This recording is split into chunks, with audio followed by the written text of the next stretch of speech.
Think about that specific moment we all know too well, the moment when the bus arrives. It is that inevitable point in the afternoon where the late arrivals, the early birds, and the scheduled patients all collide to create an overflowing waiting room. In most practices, the gut reaction is immediate. The collective blood pressure of the team rises, and the doctor gives the order to open every available treatment room. We assume that if we have more patients seated in chairs, we must be working faster. We tell ourselves that we are being responsive and efficient.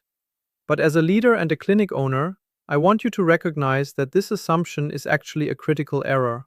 It is a trap driven by the anxiety of patient perception, a short-sighted desire to look busy rather than a strategic focus on actual workflow efficiency. By increasing your work in progress, or what we call your WIP limit, the number of active patients currently in the clinical area, you often inadvertently trigger a massive traffic jam. In lean management, we understand that there is a tipping point where adding more tasks to a system actually decreases the rate at which those tasks are finished. This isn't just a theory, it is derived directly from queuing theory, which demonstrates that system overload rapidly diminishes total throughput. Your resources, the doctor, the specialized assistants, and the specific equipment, are finite constraints. When the number of active cases exceeds the capacity of these constraints, the workflow quickly deteriorates into a series of frantic stops and starts.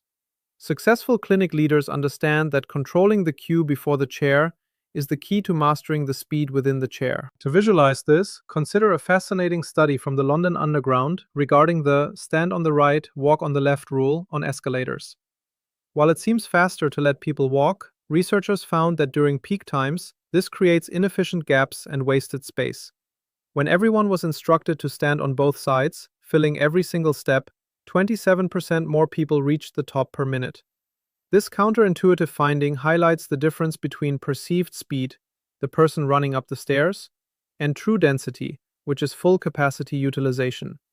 Your goal as a clinic leader is to achieve two-sided standing in your operations.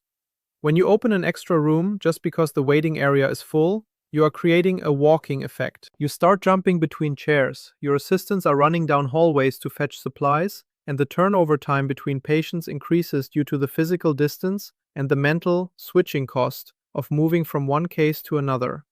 Everyone is moving faster, but the density of the actual work is dangerously low.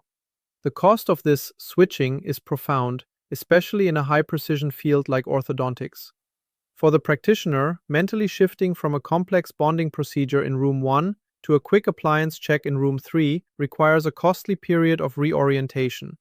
This cognitive load, multiplied across dozens of patients a day, introduces micro-delays that aggregate into significant schedule slippage by the end of the afternoon.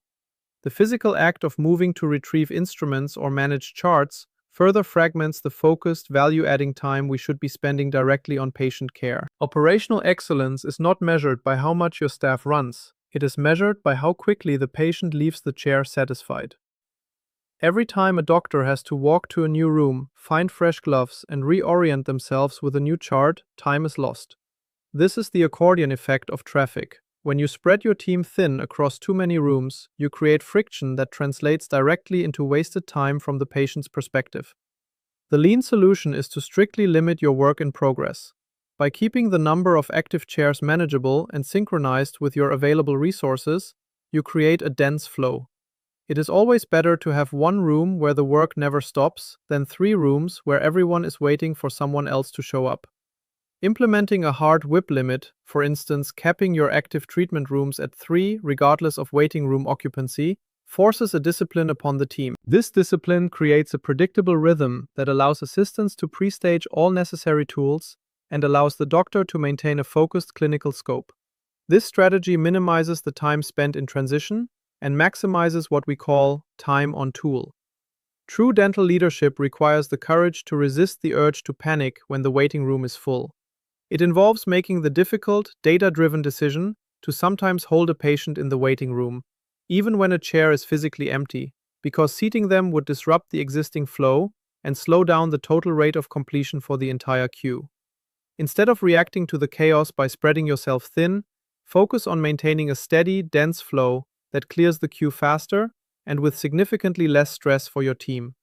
The ultimate mark of operational maturity is not speed, but a reliable, relentless rhythm. Thank you for your time, and I'll see you in the next video.